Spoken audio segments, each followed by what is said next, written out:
Welcome to Study Time Anytime. Today the topic is section number 53, Transfer of Property Act, Fraudulent Transfer. What is fraudulent transfer? The definition says every transfer of immovable property made with intent to defeat or delay the creditors of the transferor shall be voidable. तो first thing यहाँ पर है every transfer, यानी हर तरह का transfer. किस property का? Immovable property का।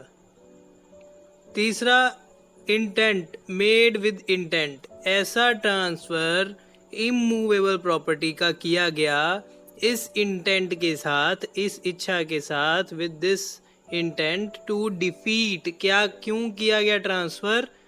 टू डिफीट और डिले, डिफीट करना है या डिले करना है the creditors of the transferor, transferor के क्रेडिटर्स को डिफीट करना है।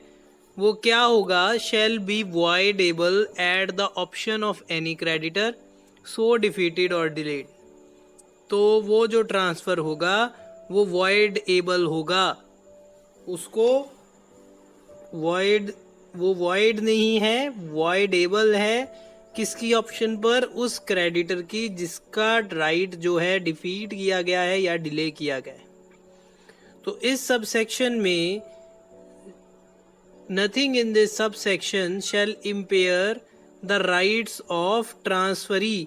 जो खरीदने वाला है उसके राइट्स को कोई खराबी नहीं होगी, कोई इफेक्ट नहीं होगा अगर उसने वो जो ट्रांसफ़र जो किया है, जो खरीदा है, that is in good faith और for consideration.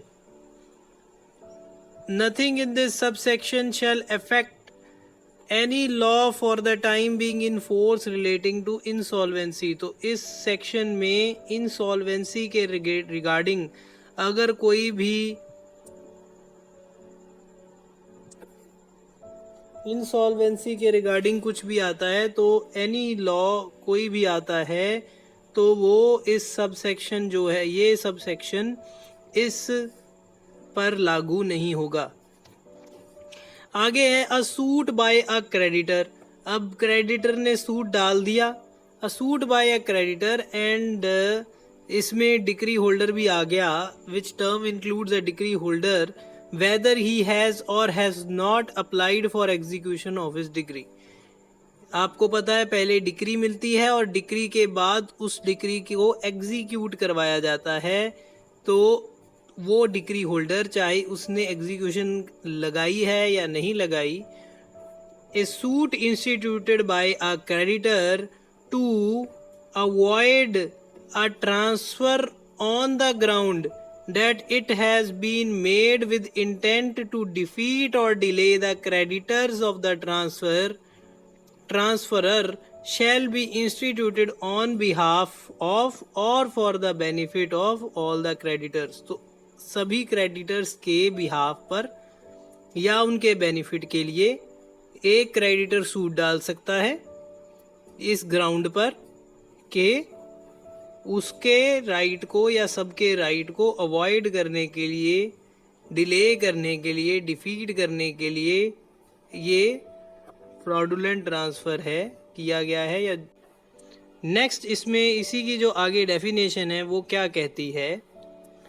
Every transfer of immovable property made without consideration. पहले तो था कि अगर कंसिडरेशन के साथ किया गया है तो वहाँ पर ये लागू नहीं होगा, लेकिन अगर विदाउट कंसिडरेशन है और विद इंटेंट टू डिफ्रॉड है अ सब्सिक्वेंट ट्रांसफरी, वो वॉइडेबल है, वो भी eight the option of transferee. पहले तो ट्रांसफरी को कोई इफेक्ट नहीं था, लेकिन यहाँ पर अब वॉइडेबल है। ट्रांसफरी की इच्छा है, उस वो इस चीज़ पर कोई एक्शन लेना चाहता है या नहीं लेना चाहता प्रॉपर्टी के ट्रांसफ़र के regarding. For the purpose of this सब section no transfer made without consideration shall be deemed to have been made with intent to defraud by reason only that a subsequent transfer for consideration was made। के अगर पहला transfer जो है वो without consideration है, उसमें कोई पैसा नहीं लिया गया। सेकंड ट्रांसफ़र उसके बाद जो किया गया है वो फॉर कंसिडरेशन है, उसमें पैसा लिया गया है, तो ये ग्राउंड नहीं बनता फ्रॉड का कि पहले जो ट्रांसफ़र कर लिया गया वो विदाउट कंसिडरेशन है और बाद वाला फॉर कंसिडरेशन है, पैसे के लिए है। नेक्स्ट इसमें आप देखोगे कि मेन एसेंशियल्स इस सेक्शन के क्या हैं। तो जो 53 का पार्ट 1 हमने जो देखा है ट्रांसफ़र बाय द ट्रांसफरर, उसमें जो एक तो हमने सबसे पहले नोट करना है वो है कि प्रॉपर्टी इमूवेबल होनी चाहिए। सेकंड, इंटेंशन टू डिफीट और डिले हिज क्रेडिटर, जो ट्रांसफरर है उसके क्रेडिटर्स को डिफीट करने के लिए या डिले करने की इंटेंशन होनी चाहिए। Third, the transfer is voidable, transfer voidable है किसकी ऑप्शन पर, क्रेडिटर की ऑप्शन पर। लेकिन जो हमने सेकंड पार्ट पढ़ना था उसमें वॉइडेबल है ट्रांसफरी की ऑप्शन पर। लेकिन आप फोर्थ पॉइंट पहले देखिए, provided that there is no subsequent transferee who acted in good faith, तो उस पर ये लागू नहीं होता। The transfer was for consideration, उस पर ये लागू नहीं होता, ये 2 पॉइंट्स पर ये लागू नहीं होता। सेकंड पार्ट में क्या हुआ, ट्रांसफर बाय द ट्रांसफर, वहाँ भी इमूवेबल प्रॉपर्टी है, ट्रांसफर विदाउट कंसिडरेशन हुआ है। पहले हम कंसिडरेशन के रिगार्डिंग पढ़ रहे थे यहाँ पे, अब हमने जो सेकंड पार्ट इसका प्रोविजो में पढ़ा उसमें विदाउट कंसिडरेशन की बात की गई। The transfer is done with intention to defraud subsequent transferee, इसमें क्या है, जो बाद में खरीदने वाला ट्रांसफरी है उसको फ्रॉड किया गया था। यहाँ पहले पार्ट में क्रेडिटर को फ्रॉड किया गया था, उसमें सब्सीक्वेंट ट्रांसफरी का कोई रोल नहीं था, उस पर कोई इफेक्ट नहीं था। लास्ट है सच transfer is voidable at the option of subsequent transferee, जैसा हमने पढ़ा कि यहाँ पर वॉइडेबल था ऊपर क्रेडिटर के पास और यहाँ पर वॉइडेबल है ऑप्शन ऑफ सब्सीक्वेंट ट्रांसफरी। आगे इसके बाद हम देखेंगे कि जो मेन एक्सेप्शंस इसमें बताई गई हैं वो क्या क्या हैं। पहली तो 2 ही मेन एक्सेप्शंस हैं जो बताई गई हैं, वो है the person to whom the transfer is made does the whole deed in good faith and for consideration, तो जहाँ पर गुड फेथ है, कंसिडरेशन है, वहाँ पर सेक्शन 53 फ्रॉडुलेंट ट्रांसफर लागू नहीं होगा। Application of any law which relates to insolvency which is being enforced at such time, तो इंसॉल्वेंसी पर भी वो लागू नहीं होगा, हमने पढ़ लिया था पहले भी। तो ये एक्सेप्शंस हैं डॉक्ट्रिन ऑफ फ्रॉडुलेंट ट्रांसफर के आगे। अब इसके साथ कुछ और एक्सेप्शंस हैं जो आपको ध्यान में रखनी है। वो अदर एक्सेप्शंस क्या हैं, फर्स्ट कि जो पार्टीशन है, पार्टीशन पर ये लागू नहीं होगा। Partition and family settlement are not transferred under this act, so this section may not apply to the partition और फैमिली सेटलमेंट। पहला पॉइंट हो गया क्लियर। सेकंड आ गया sham transfers. Sham transfers means fictitious transfer या benami transfer, वो भी इस सेक्शन में कवर नहीं होंगे। Third, section 53 safeguards the interest of a creditor in case of only real transfer, जहां पर रियल ट्रांसफर हुआ है वहां पर सेक्शन 53 इंटरेस्ट सेव करता है क्रेडिटर का, which is made with a fraudulent intention, वो रियल ट्रांसफर जिसमें इंटेंशन फ्रॉडुलेंट थी। On the other hand a sham transfer is actually not a real transfer, तो जो शैम ट्रांसफर है वहां पर भी सेक्शन 53 लागू नहीं होगा। फोर्थ इसमें जो एक्सेप्शन है वो है section 53 applies to transfer only of immovable properties, सिर्फ जहां पर इमूवेबल प्रॉपर्टीज हैं वहां पर लागू होता है, ये मूवेबल प्रॉपर्टी पर सेक्शन 53 लागू नहीं होता। तो इसके बाद अब हम देखेंगे कि अगर मल्टीपल क्रेडिटर्स हो तो क्या डिफरेंस आता है। ध्यान से देखिएगा, यहाँ पर मैं पढ़ना चाहूँ शुरू से। So in the case that there are a number of creditors, that is there are more than one creditor, the transfer which is made in favor of just one of the creditor is not considered to be made possessed with the intention aimed to delay or defeat the creditor or the people to whom the transferor owes some kind of liability which is financial in nature. तो यहाँ पर क्या कह रहा है कि अगर कोई एक केस है जहाँ पर क्रेडिटर एक से ज़्यादा है, तो the transfer which is made, कोई ट्रांसफ़र अगर कर दिया जाता है in favour of just one of the creditor, एक आदमी है उसने वो ट्रांसफ़र है तो ट्रांसफ़र ने एक उसका क्रेडिटर है, बी उसका क्रेडिटर है, सी उसका क्रेडिटर है, लेकिन टी जो है ट्रांसफ़र वो सिर्फ ए के फेवर में कुछ ट्रांसफ़र कर देता है और बी सी रह जाते हैं, तो उस केस में बता रहे हैं कि क्या होगा. Consider to be just one of the creditor is not considered to be made possessed with the intention aimed to delay or defeat the creditors or the people to whom the transferor owes some kind of liability. तो अगर सिर्फ ए को उसने कुछ दे दिया और B और सी रह गए थे, तो यहाँ पर इसको डिफ्रॉड या डिफीट, राइट डिफीट करना या डिले करना नहीं माना जाएगा, ऐसा नहीं माना जाएगा. लॉजिक क्या है? The logic behind such is that ultimately it is upon the debtor, जिसने पैसा देना है, it is his discretion as to decide his own order of payment. अब जो टी है उसने 10,000 ए का देना है, 10,000 बी का देना है, 10,000 सी का देना है, तो उसकी मर्जी है किस ऑर्डर में उसने पेमेंट करनी है.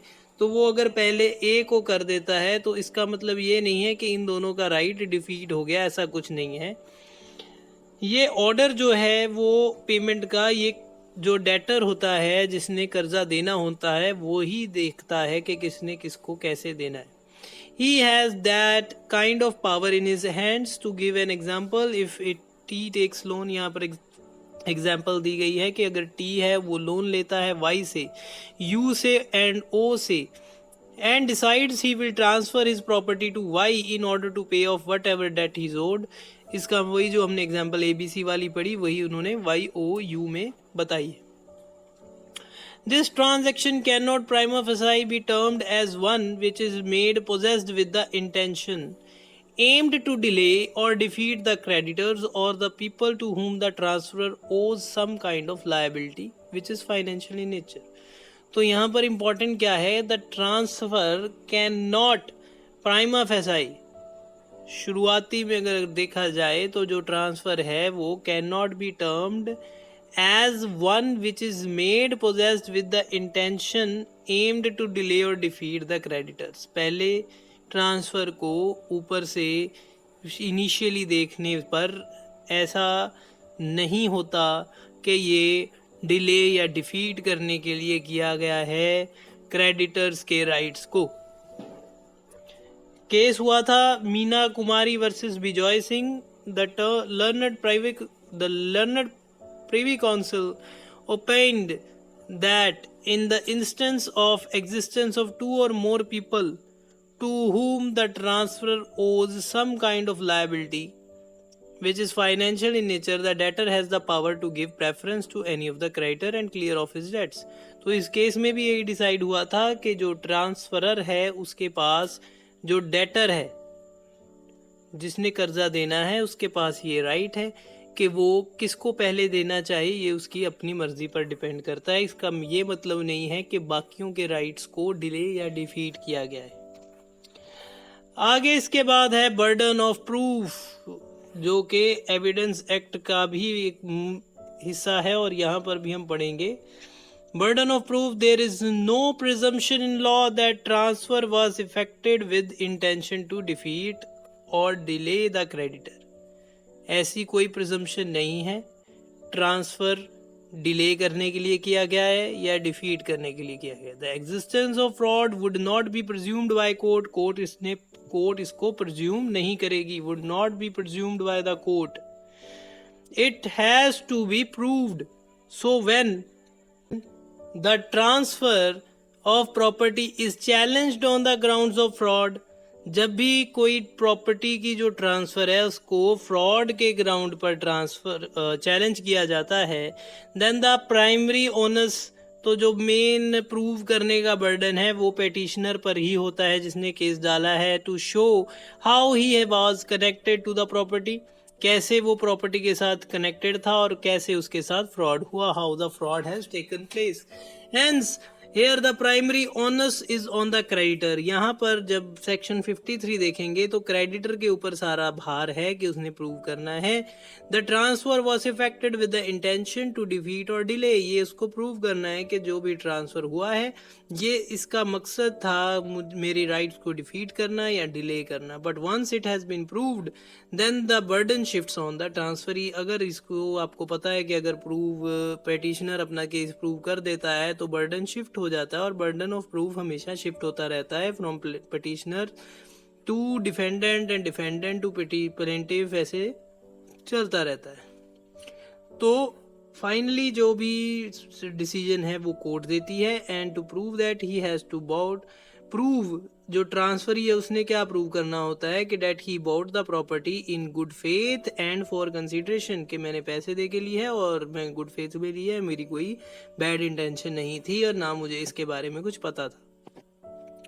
तो यहाँ पर हम इस सेक्शन को एंड करेंगे, और अगर आपको कोई क्वेश्चन है इसके रिगार्डिंग या आप कुछ भी पूछना चाहते हैं, you can ask in the comment box. अगर आपको ये वीडियो अच्छा लगा है तो type thanks in the comment box, और आप वीडियो को लाइक कीजिए, सब्सक्राइब कीजिए, शेयर कीजिए। Thank you very much for the discussion.